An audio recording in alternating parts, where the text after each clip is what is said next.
Welcome, everybody, to the Comic Panel. I'm Cody. I'm Taylon. And for those of you who are listening for the first time, we are a bi-weekly radio show podcast comic book club covering any and everything regarding comics and manga. We have each co-host pick a book that follows a specific theme and review a book for each episode.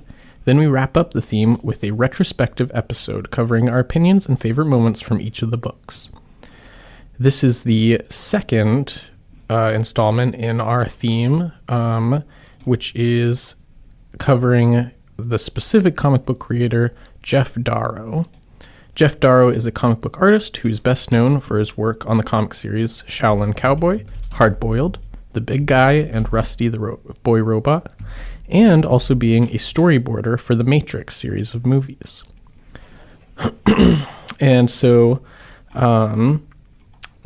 for this second installment, I chose Shaolin Cowboy Start Trek, the first volume. And so, to kind of jump into a summary of that, Shaolin Cowboy is a story of a former Shaolin monk who wanders the land with a talking mule named Lord Evelyn Dunkirk Winniferd Esquire III.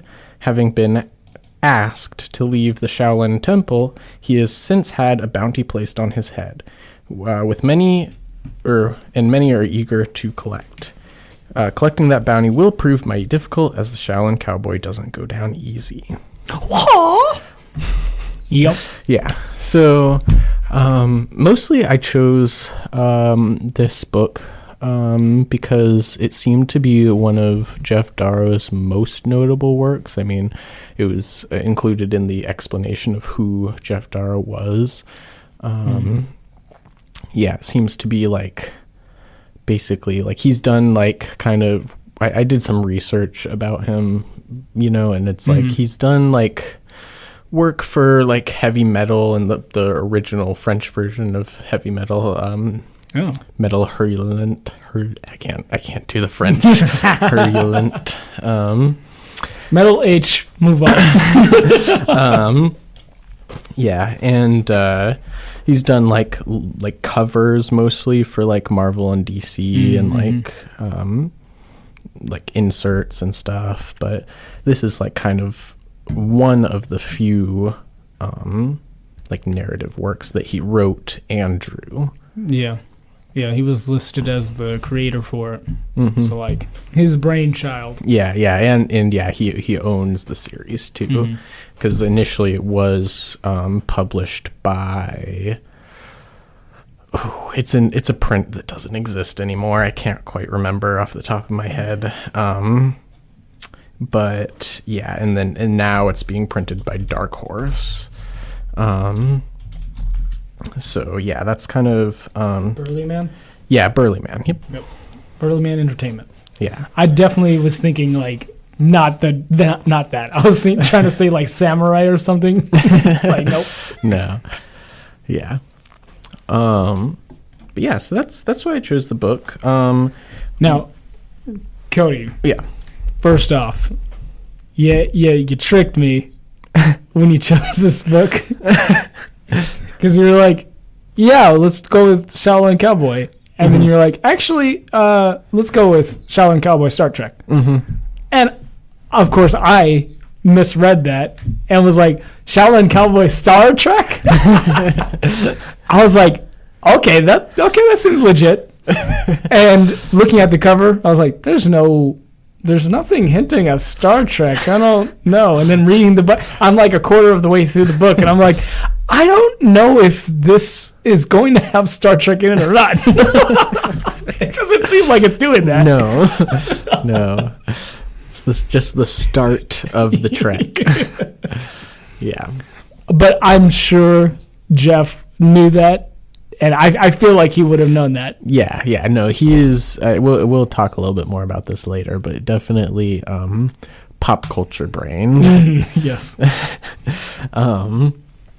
So yeah, but so I guess that is kind of one expectation going into this book. Oh, yeah.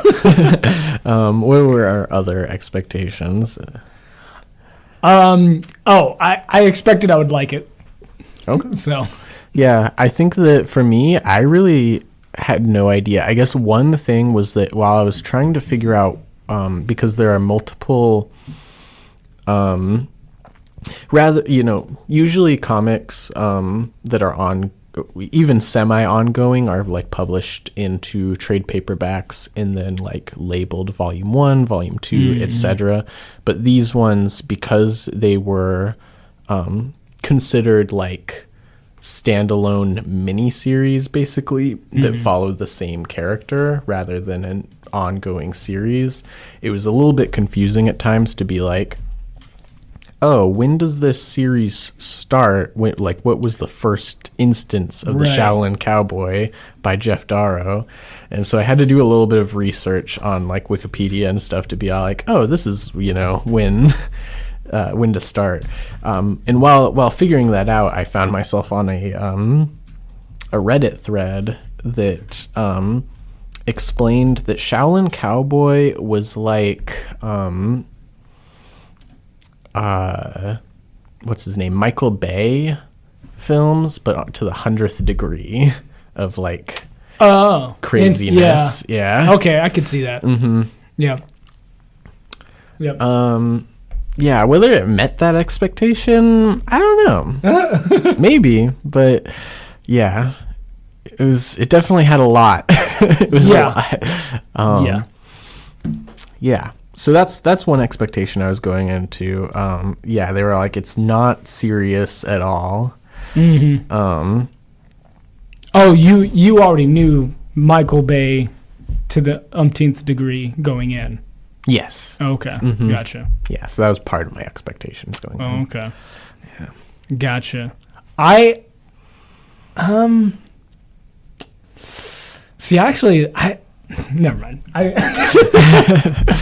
was like, I like Michael Bay films. Yeah, so I know. I was like, well, I mean, I don't think that this person was bad-mouthing Michael Bay films. No, I'm just saying, like, the difference. Oh, I see what you mean. Yeah. Okay. Let's just get my feelings out of the way right at the beginning. All right. So, in one sentence, what did we think of the volume overall? I thought it was very silly and, as long as you didn't take it seriously, it was fun. Oh, okay. Yeah. Yeah. I can see that. So I thought it was crass and made a lot of references that made no sense to me. Yeah. I was like, maybe, but it was like, I wouldn't even say it was necessarily pop culture or like political pop culture, if that's a thing, but like there's a lot of political references. Yeah, I would say that and I think that the political zeitgeist is part of like pop culture. It's or at least it's culture, maybe not pop culture. But yeah, definitely like political references of the time, along with pop culture references of the time. There's definitely and just general, like, I think also some like satire too is like big in this. Okay, yeah, and I think I'd like to like kind of not like blow by blow, but there's definitely some like parts in there that like I'm interested, like what things like you picked up on and what things I picked up on. But so yeah. First, let's just talk about our likes and dislikes for this book. I think that for me, I most liked just like I found it to be, like I said in kind of my one sentence summary, that it's like it's very silly. Like, I want to like stop reading and then tell somebody about like what is happening, the thing that I'm reading. Gotcha. Okay. Yeah. Okay. What were some parts that were? Yeah, I think that standout things was a nemesis that is a crab, like just a normal crab. I mean, it's an intelligent crab too. Yeah. It does seem like not all, but maybe a good portion of animals in this world have human-like intelligence. Yeah. And at least two. yeah. Yeah, potentially the parakeet they referenced. Did they reference a parakeet? Yeah. Whoa. Okay. You didn't. It's I don't remember it's the the parakeet. opening pages. The parakeet? Yeah, the mule is talking about the parakeet. Huh. It's. I mean, I would kind of go a little bit more into it, but it is one of those crass things. Like, So, I think that's interesting, considering the fact. So last week we read Lieutenant Blueberry, which was by none other than Mobius. Right. So, Geof Darrow, if I'm understanding correctly, studied under Mobius. Yes. Or, I don't know if officially studied, but you know. yeah, it was influenced by. And so, one of the things that Mobius did was the Black Inco, which had a talking parakeet, I think. Yeah. It was a talking bird, at least. It was because it was technically made out of concrete, I think. But it was, concrete bird. Yeah, that's right. That's right. Yeah. But it was like, well, science, magic science. Yes. You know? Yes. That bird didn't talk in the beginning. Yeah. Yep. And so I think that's interesting. That connection. Yeah. I don't. That might be a little bit tenuous. Maybe. Okay. Yeah. I don't know. That's fair. I see what you mean. Yeah. Anyway, yeah. I don't know if the parakeet seemed like, at least the way that the mule talked about it, like it was somewhat intelligent. Yeah. Oh yeah. Yeah, that's fair. But and also, yeah, so I thought it was also fun though that like the mule just gets done telling that story and then they're ambushed, and then you see like, you know, they're confronted by King Crab, the crab person, but and then like there's a 4-page, which really is 4 full splash pages, so it's actually 8 pages. Jeez. Of a line of his enemies and bounty hunters. A line. Yeah. Oh, yeah. Okay. Like everybody who's coming to collect the bounty. Yes. Like that. Gotcha. And one of those, there is sitting on a rock, is a parakeet. Yeah. Keep going back, I think. Oh, back? Yeah. Or maybe forward. I don't know which direction you're going. I see a monkey on a guy's shoulder. Oh wait, there's a bird. No, but that's not a parakeet though. Hold on. I will show you the panel in a second. But yeah. So yeah, I was like, oh wow, you just mentioned that guy. Yeah. Oh, okay. Yeah. My first impression with the donkey, actually, I was like, oh, this is interesting. I don't know where it's going, because it opened with, I don't know, a lizard, an iguana, something like that, just walking around. Yeah, it is. Oh, okay. There it is. Yeah, it's very colorful, green and blue. Yeah. I legit don't see it here. Yeah. That's weird. That's weird. Yeah, it's because the car is right there, and it's supposed to be in between that, because this is the car. I can scroll out. Am I? We're both on Hoopla, and it says that it's page 17 out of 170. Where are you? Wow. I'm on Hoopla. Yeah, but I'm on 17. Well, what's the Hoopla page basically? Like, because this is I don't know. page 20. on the. It's not telling me. Yeah, go forward. So yeah, it should be there. That's so weird. What? You're missing a page. Maybe that's why you didn't like the book. This one page. Well, maybe there's more though. Oh yeah. Wild. Yeah. Yeah. So I mean, it was like a little bit like. I wonder how it is in print though, because it'd be interesting if this was like a pullout. You know. Oh okay.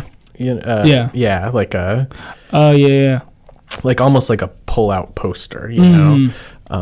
Where everything is connected rather than you flipping to multiple splash pages. Fair. Yeah, it does look like that. There doesn't seem to be a crease. Well, actually, no, I see it.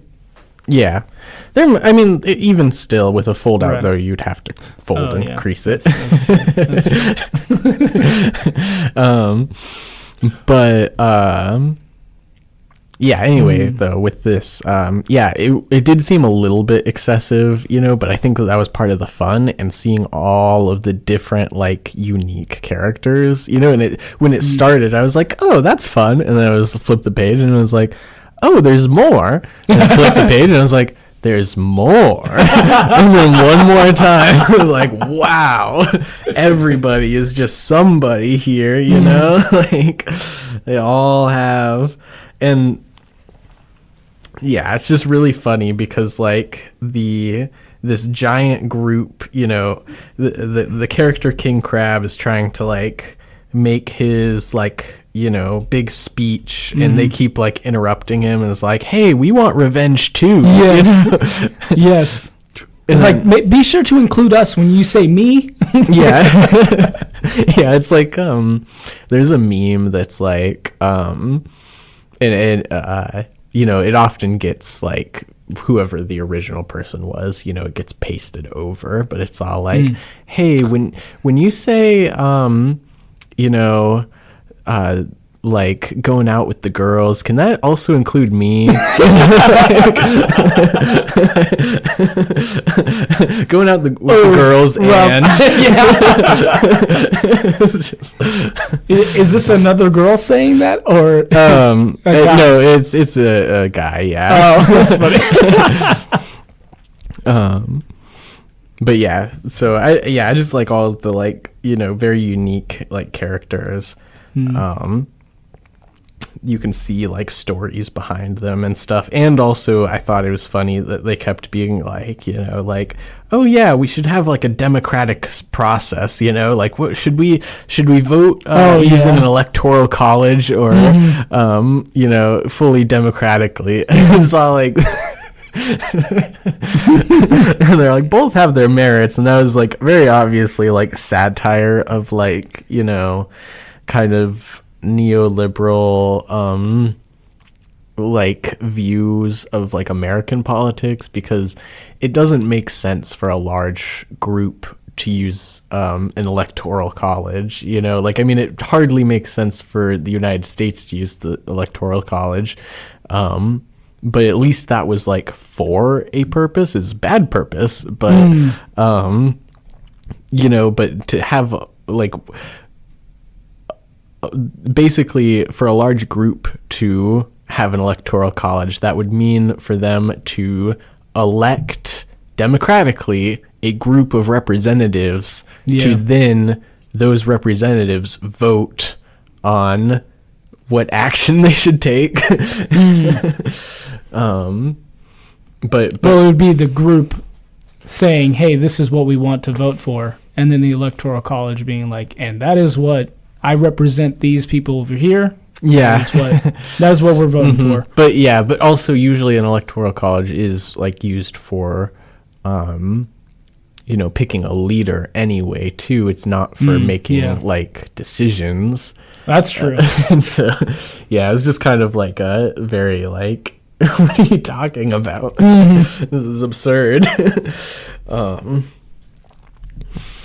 I'd say like my favorite part was when so further on he takes down all of these guys that have come to, you know, collect the bounty. It's like single-handedly. But then he comes across a boy standing in the middle of a desert, or a baby. It's a baby. Yes, that's much further. Yeah. Yes, and the baby, I guess, has a protector. A zombie, or like a mummified zombie. Yeah. Well, it's a trio, right? Oh, you mean like the two flying demons? Yeah.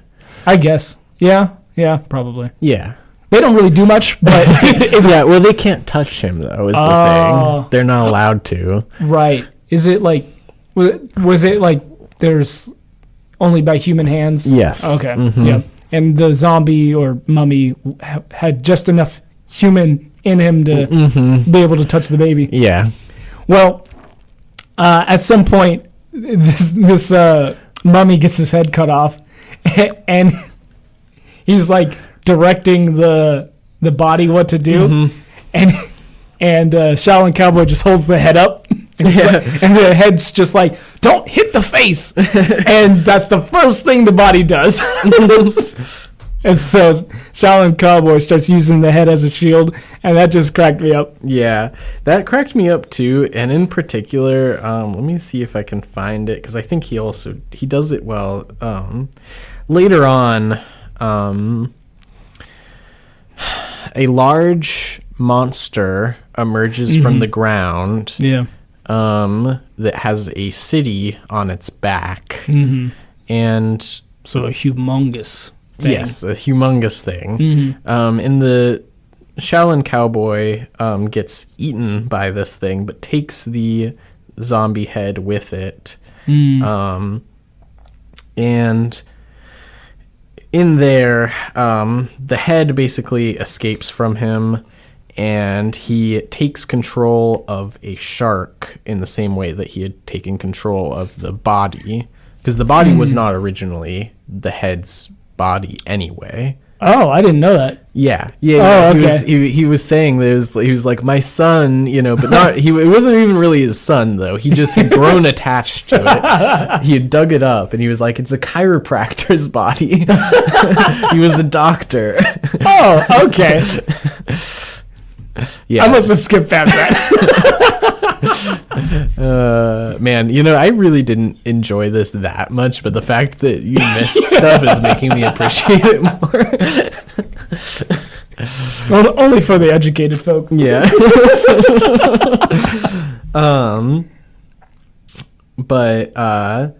Yeah, so, okay, here it is.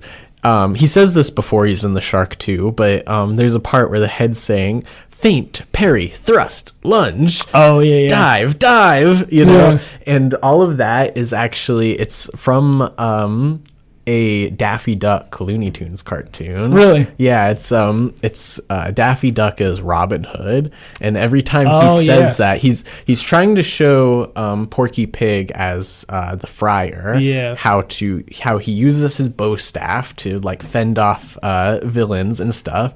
And so he says, feint, parry, thrust, lunge, and then as soon as he does that, no matter where his bow staff is, his duck bill springs up. It goes boing.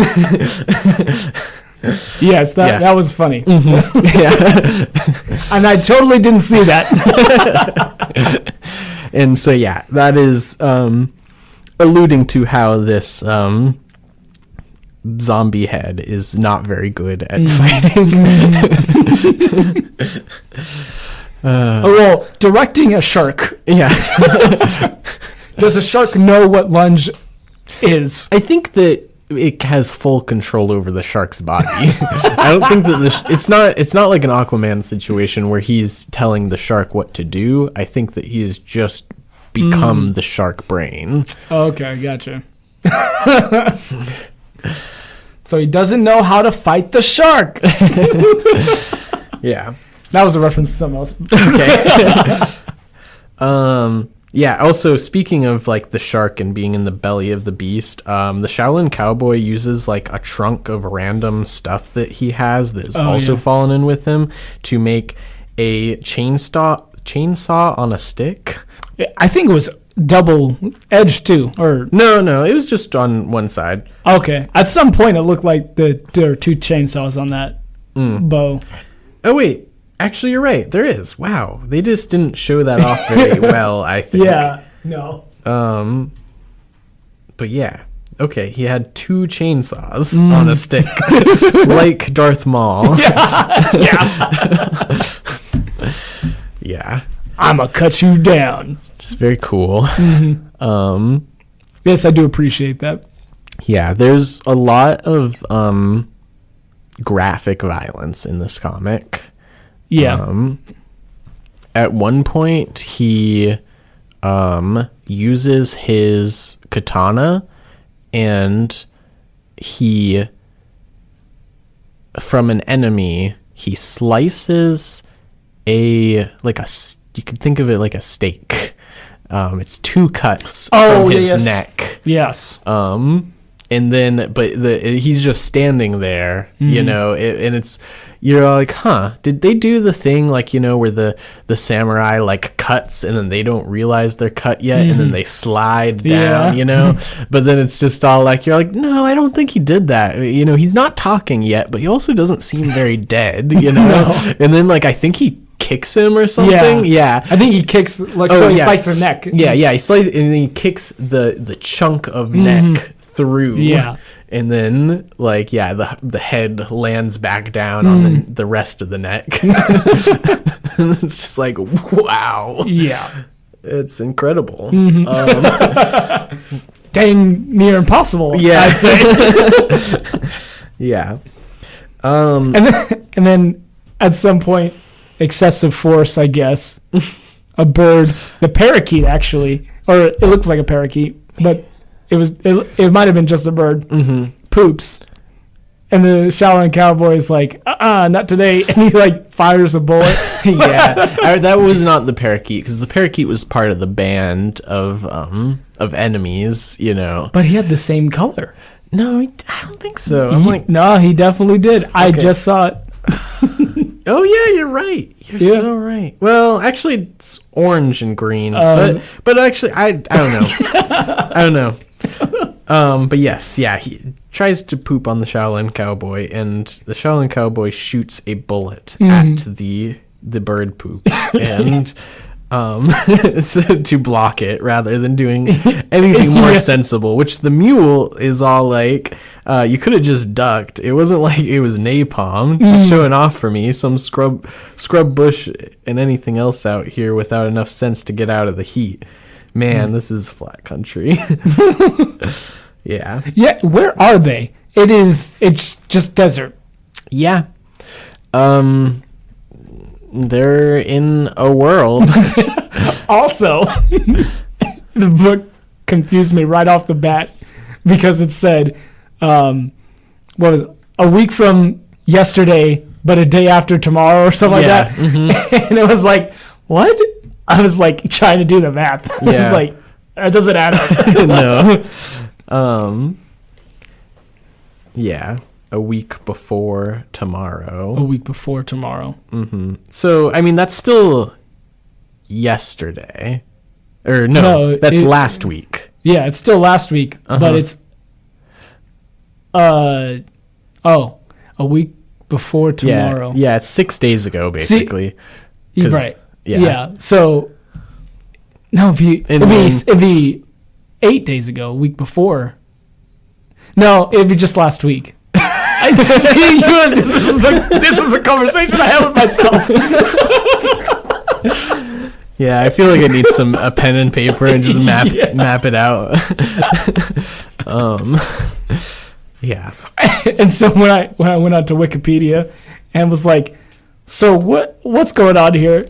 They were like, yeah, you know, the time is not the script, you know, it says a week from tomorrow. And I was like, so no one else knows. Yeah. I mean, and it's some place in the middle of nowhere. Oh, yeah. Yeah. Yes. So, yeah. Yeah. I think, as far as things I didn't like,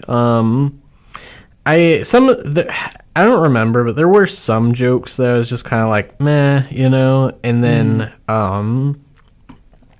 in particular, I think that the mule kind of annoyed me sometimes.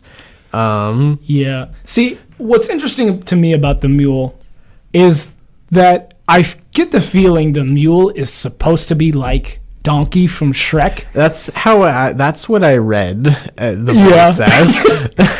But less funny. Like, it was like narrating more than anything else. Yeah. So, yeah. Yeah, I was just kind of... yeah. I think he annoyed me more as time went on. Yeah? But at the beginning, I was like, okay, I kind of get it. And I am reading it with Eddie Murphy's voice, which is kind of weird. I feel like I'm not supposed to do that, but I can't help it. I can't help it. What's the difference between a mule and a donkey? I believe a mule... Oh, that wasn't a serious question. You don't... Okay. But you can answer it. Yeah, I mean... There's an answer. A mule is the spawn of a horse and a donkey mating. Oh. And it is generally considered unable to mate itself. Dang, that's a bummer. Yeah. Sorry. Mm-hmm. Yeah. So that's it's a hybrid that is not able to carry on as its own separate species. Gotcha. Okay. Mm-hmm. But has the benefits of a donkey and a horse, though. Does it? Yeah. Okay. Mm-hmm. Well, so that's good to know. People do breed them, but you have to breed them individually, Mm-hmm. Gotcha. Yeah. Gotcha. Raise them as your own. Mm-hmm. Yeah. Yeah. So yeah, that's what and you know what, I think that context was not undeserved, because I think that can add to your understanding of the characterization of the mule. Yeah, maybe. I'd have to reread it. Yeah. that could be. Yeah. Yeah. I'm trying to think of. Oh, also there was just I didn't like what annoyed me was I felt like it was very antiquated kind of jokes as far as criticizing rap and hip hop. Oh, okay. Yeah, in the start of after the crab scenario is all over, in the beginning of the baby scenario. Oh, it was in the beginning. Yeah. Oh, okay. Beginning of the baby part. Gotcha. Yeah. And basically I think that it didn't bother me so bad, just because it was clear that the mule had this certain affinity with this other artist. Oh, okay, yeah. Yeah. I got you. He kept making references to him, and he was like, this guy wouldn't do this. Yeah, and that was one where I was went over my head, I have no idea to do this. Yeah, I was but he I think it was country western though, because he was friends with John Wayne, which I'm that's not a good thing. Robert Mitchum. Yeah, Robert Mitchum. Yeah. Which I feel like a lot of people would know who that is. Probably. Yeah. Not me. Oh, he's an American actor too. Oh. Actor, singer, composer, and author who appeared in over 110 films and television shows. Wow.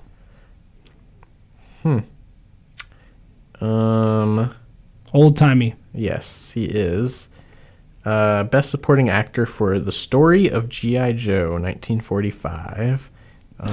Not related to the Hasbro toy line. No, I know. Yeah, I knew where you were going to go. Yeah. I really did. Yeah, Roger Ebert called Mitchum his favorite movie star and the soul of film noir. With his deep, laconic voice and his long face and those famous, weary eyes, he was the kind of guy you'd picture in a saloon at closing time, waiting for someone to walk in through the door and break his heart. Yeah. Yeah. Okay. But yeah, his music career was, as Wikipedia says, lesser known. Gotcha. So maybe not then. Yeah. He recorded 2 albums. Wow. So, Okay. yeah, I think that part of the joke is probably that he likes somebody for the wrong career. Perhaps, yeah. Yeah. Interesting. Okay, not exactly what I expected that joke to be. But yeah, in general though, like I think that it didn't bother me so bad because he was like kept comparing to this other person. But like, yeah, just being all like, all like hip hop and rap is just about like finding stupid rhymes to, these like, curse words and stuff. Like, was it the donkey that said, "Oh yeah, that word is hard to rhyme with"? yes, yeah. Okay, fair enough. I don't know why, but I felt like that was from something else. That wasn't from this book. Yeah. Yeah. And then right after that though, just to drive the point home though, both of the demon characters speak in like rapping kind of like spoken word rhymes, yeah. But I feel like it's not done very well though. I'm just kind of like, I think it was just that one time when they were talking. I didn't think that it was the whole. Is it not? I think it is. Because like they aren't always rhyming, but I think they are always like, kind of like, when he says, "Oh, that's something extra large," and he's like, "That's extra extra large," Oh, okay. Yeah, it's just like. Yeah. Okay. Fair enough. Mm-hmm. It's just, yeah, I only noticed it once. Yeah. So I don't know. It bothered me. I was like, I don't feel like this is being done like in earnest, I guess. Yeah, and then also during that part, like, the head starts like taking on a lot of the narration, and I felt like even more so during the crab part. The Shaolin Cowboy does not talk. He's. Oh yeah, no. Yeah. No. Because, like, at least in the crab part, he, like, apologizes for eating the crab's family. But this one is just all like, wow, I have no clue who this guy is. I feel like that's just him. Yeah, that is. It's part of it. I can understand that. Also, those are some... I have words to describe, but some creatures. Yeah. the demons. I'm like, oh. Yeah. They're creepy. They're creepy. So what I'd say, like, what I didn't like about this book was that things were, it seems to me, made purposely ugly. Mm-hmm. And I was like, I am not about that. It's like the donkey, or not the donkey, the mule. Yes. It's like purposely ugly. I'm like, oh, this is unnerving to me. These creatures here, and the baby. Mm-hmm. The baby was just a little, like, it looks like a baby, but it's a little creepy. Actually, the baby didn't bother me any. Let me look at it again, get a good shot. Yeah, there's certain, like, extra, like, folds and, like, weight distribution that, like, you would expect more on, like, an old person, maybe,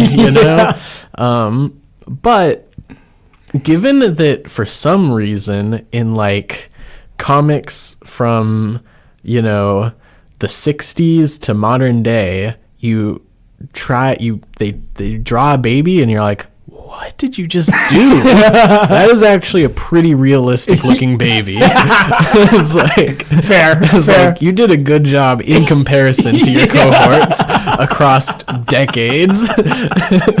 Nobody can draw a baby like you just drew a baby.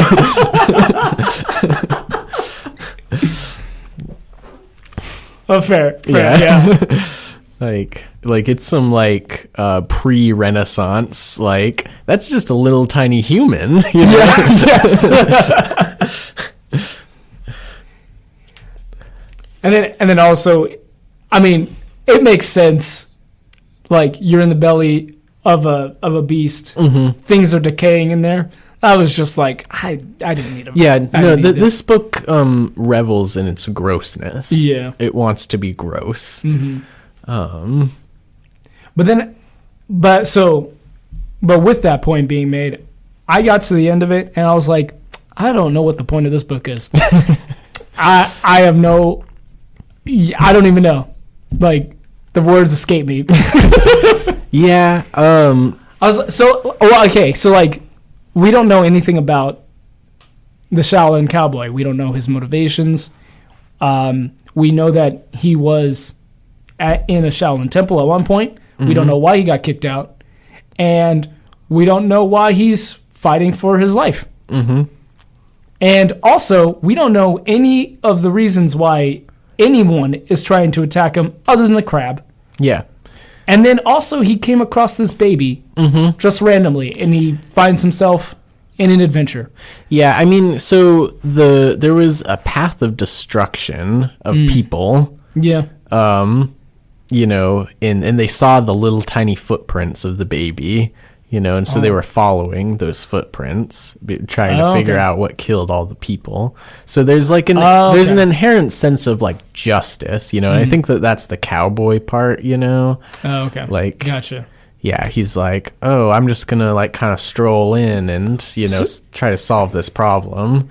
So never mind the dozens, hundreds of humans I killed. These ones that I have no idea who killed. That's what we have a problem with. Those were bad guys that were attacking him. These were innocent bystanders. Supposedly. Well, he was at least going to find out. I don't think he was just going to like attack and ask questions later. But then he got attacked. Yeah. Yep. Yeah. I think that, yeah, for me, it's like, this isn't a word, but like how I would describe the purpose of this is like just gonzoism. Like, I don't know what that means.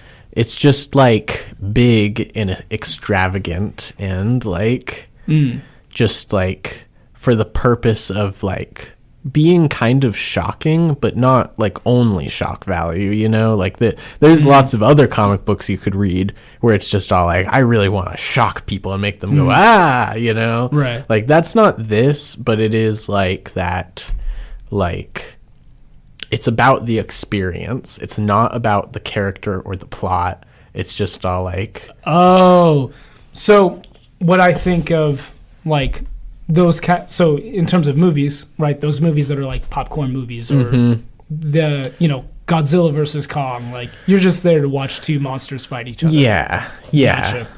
Okay. Yeah. And yeah, I think that like, you know, in the way that there's like some extreme violence in this, like, you know, certain splatter films.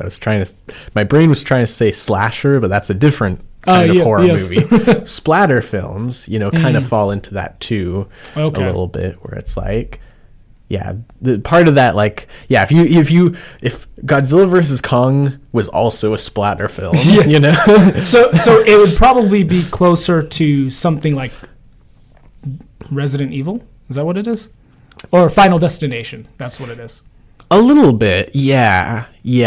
Or like a lot of those kind of horror movies. Right, yeah. But I don't know, because I wouldn't describe this book as a horror book, though, is the thing. Yeah, you know, true. This is like very much a comedy. It's like, I mean, you could look at like Tucker and Dale versus Evil, actually, as like a good blueprint.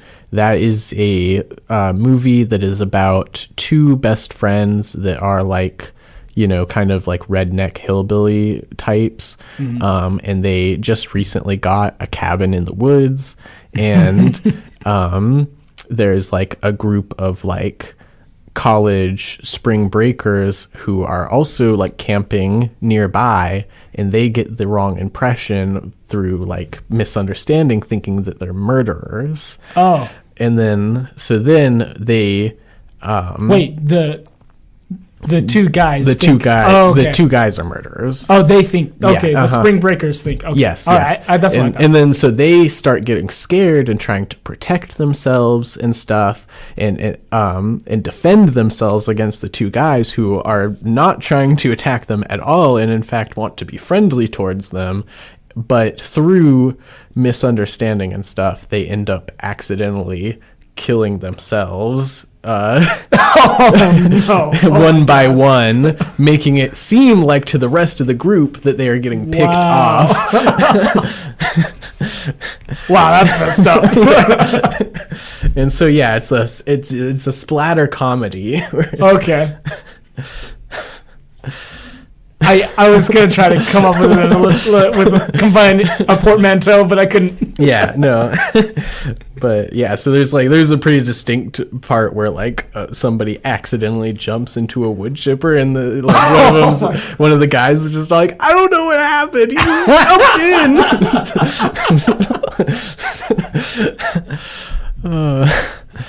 in. Anyway. Yeah.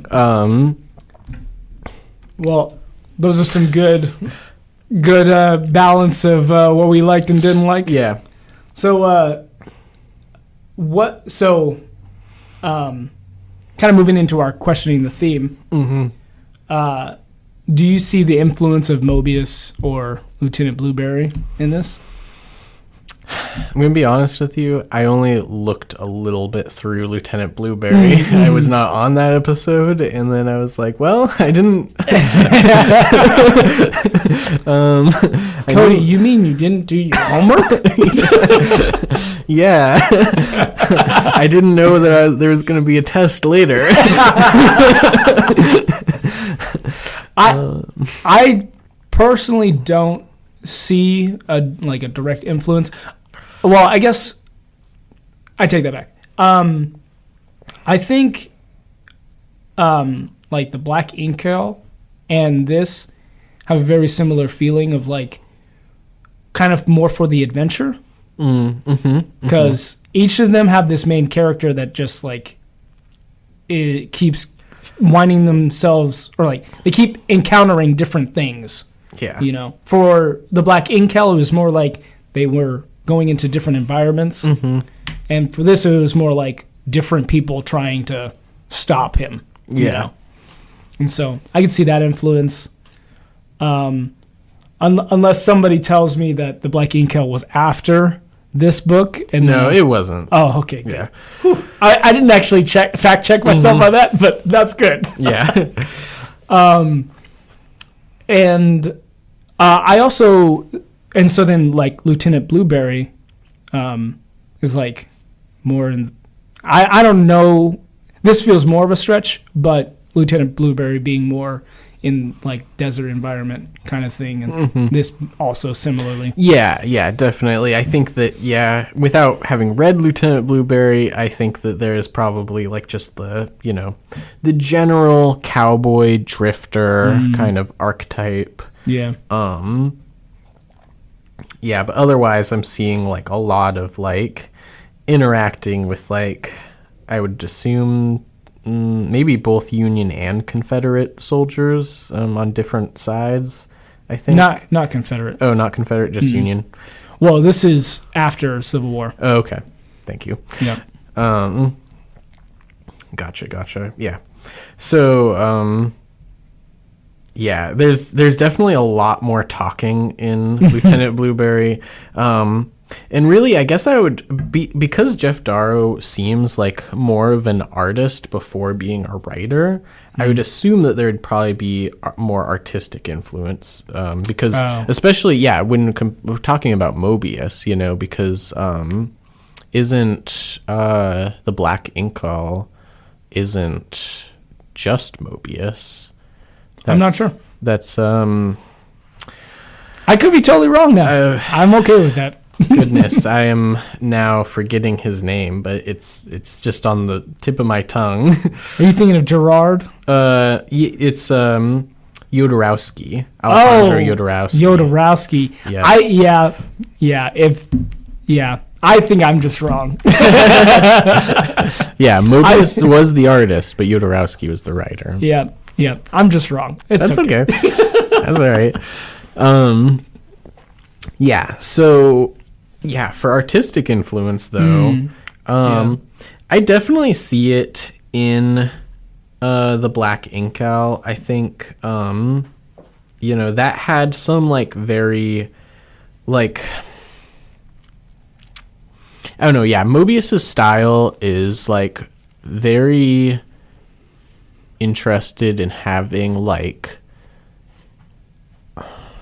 very, like, intricate lines, I would say, for, different kinds of things. I'm trying to look at some art, too, like, there's this panel from the Black Ink Owl where, like, the main character, whose name escapes me now, is like falling, and it's like, that's just like, there's a lot of like detail going on, and like complex architecture that is just like overlapping each other. And I would say that this book is very similar in that having a lot of detail. Yeah, like, some people would see like rubble and just like do that really quickly, but there's like a need to define every rock and like bubble. I think that Darrow kind of takes that a little bit to its extreme, and also like they're contemporaries, not as much influences, but I see a lot of similarity to Frank Quietly. Oh, okay. Quietly. Yeah. Was that... Well, I don't remember which one he did that we've read. He works oftentimes with Grant Morrison, and we've read a lot of Grant Morrison, but he wasn't on Doom Patrol or Animal Man. Was he on Klaus? No, that was Dan Mora. Okay. I'm not sure if we've read Frank Quietly on the show, but he's All-Star Superman and the new X-Men with Grant Morrison. So did he do the X-Men Avengers? No, X-Men Teen Titans? No. That's much earlier. Okay. Yeah. This is contemporary to the early 2000s. Oh, gotcha. But definitely Frank Quietly gets love and criticism for having very like ugly people. I feel like I think we've gotta have read a comic from him before. Maybe.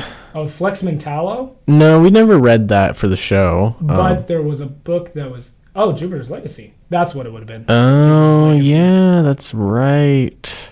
Yep. Jupiter's Legacy. I forgot that he worked on that. Yes, yeah. And we didn't read Flex Mentallo. Flex Mentallo is from Doom Patrol. Okay. But, yeah. Because I know that he was brought up in something before. But yeah. Okay. Would I agree that Jupiter's Legacy had ugly people in it? I think it's probably more in the middle. Like, yeah, and honestly, like, I don't know. I'm like, let me look up some examples of his work too.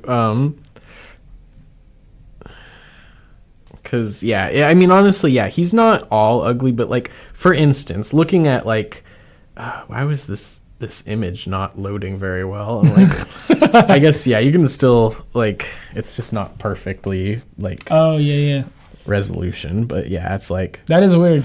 Yeah, their jaws are, like their muscles are, defined, yeah.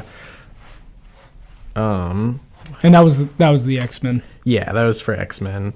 And it's different for different things, He's a talented enough artist to know when to use it in the way that he wants to use it, Gotcha. It's not like, oh, this is my style and I'm just going to do this for everything, Okay. And so, I appreciate that. yeah, I don't know. I think that, yeah, it just depends.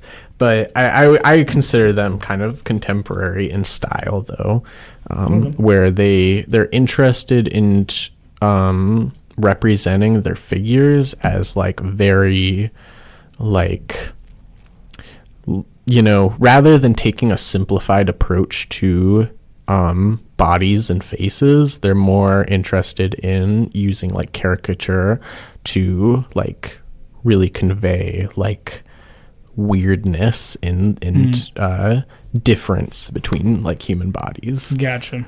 Okay. Fair. Mm-hmm. I do think that they both have, to me, I didn't like the art so much, but I do think he's very talented. Yeah. So. Yeah. So next question is, how would you describe Geof Darrow's artistic style and or writing, since he did write this one? Yeah, I mean, I kind of, before, it's like, it's ugly on purpose, it's not like, it's not ugly art, but it's, yeah, the intent to be a little bit gross and disconcerting. And, yeah, I think that, yeah, it's a interesting mix between, like, iconographic and realistic, that you don't often see. Gotcha. In what way? I think that in the way that, like, I think that the ugly aspect is, like, or yeah, the ways that it is closer to being ugly, like, goes towards the realism side. Okay. Yeah.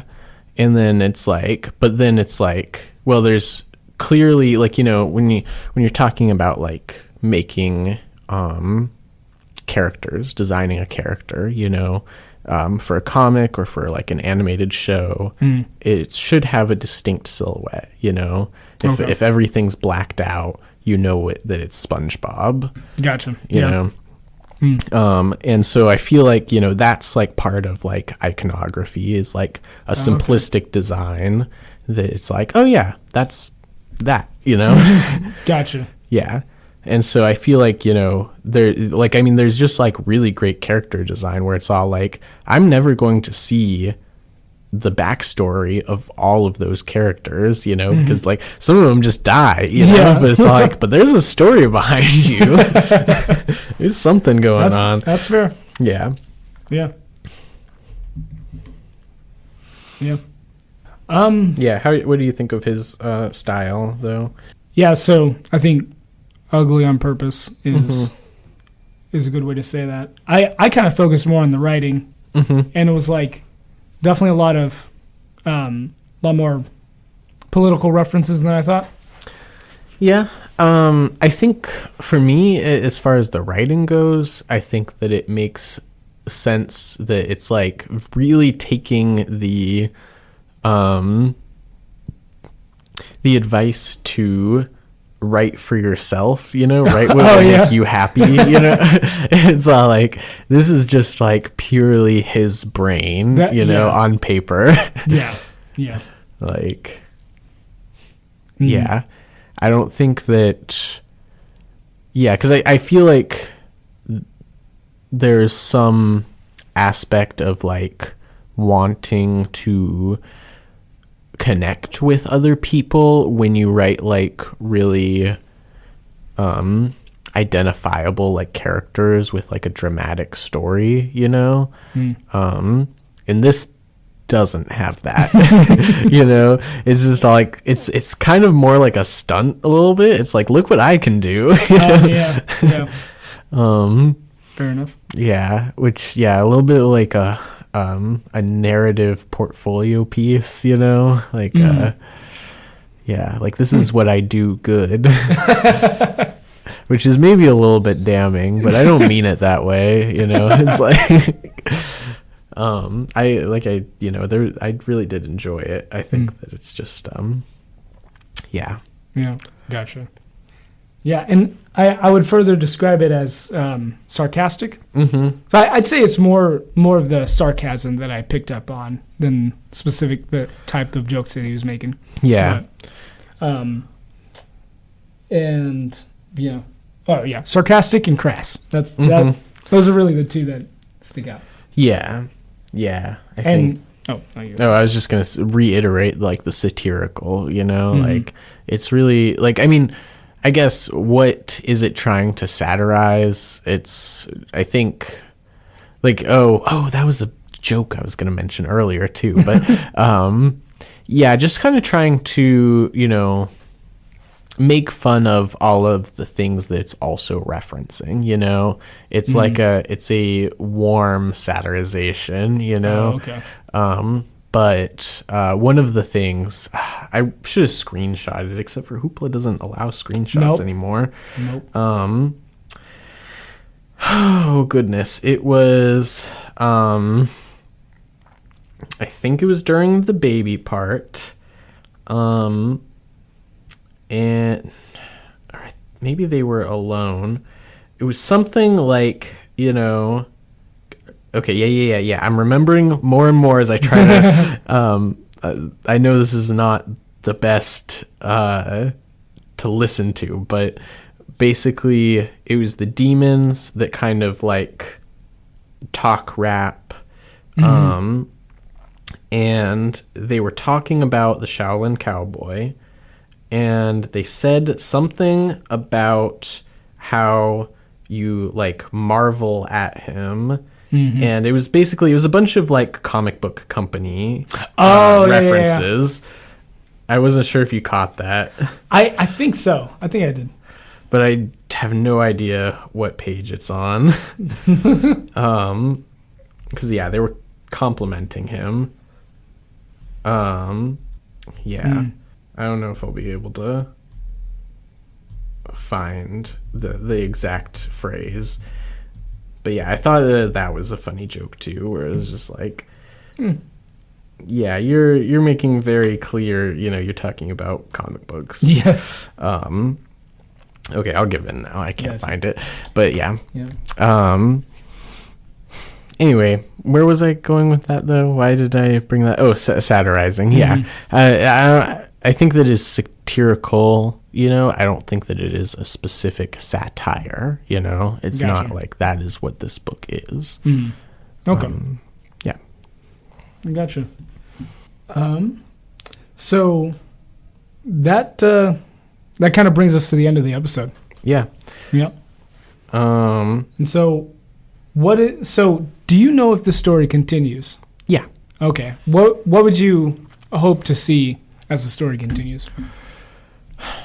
So one thing that we didn't really talk about too is that I could totally understand this being kind of like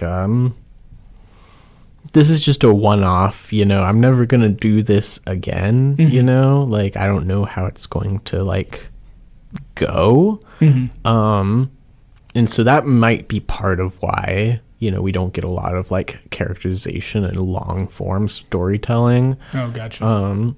Because it's like this is probably just going to be the end of it, you know. and then it gained cult popularity, you know, and then new ones get published, you know. But he takes a long time too, like he takes long gaps in between publishing new Shaolin Cowboys. Gotcha. It's very much a passion project that he works very hard on, you know.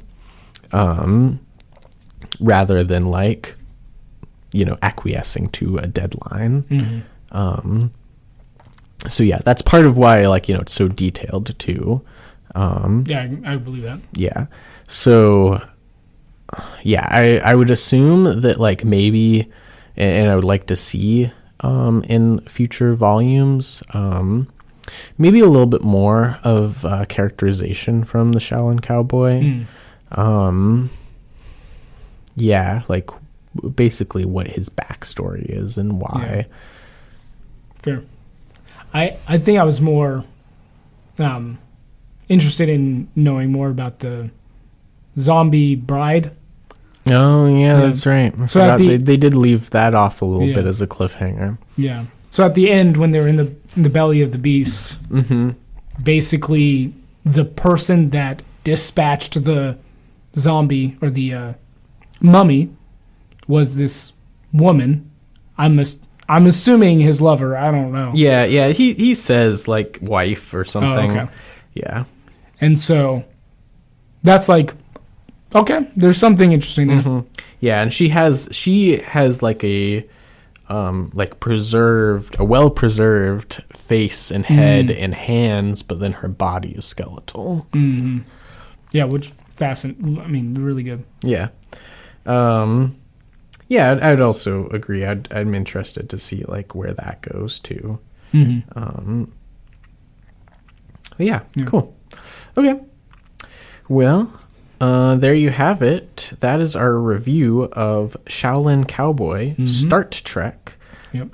If you liked this episode, be sure to follow us on Twitter at The Comic Panel 1 and listen to more of us on Spotify at The Comic Panel Podcast. You can also listen to us on KSUAradio.com or 91.5 FM in Fairbanks, Alaska. Be sure to tune in 2 weeks from now for our next book. Yeah, our next book. Yes. Which has not been chosen yet. Has not been chosen. But it will be another book by Geof Darrow. I'm Cody. I'm Talon. And we'll see you next time. Thanks for listening.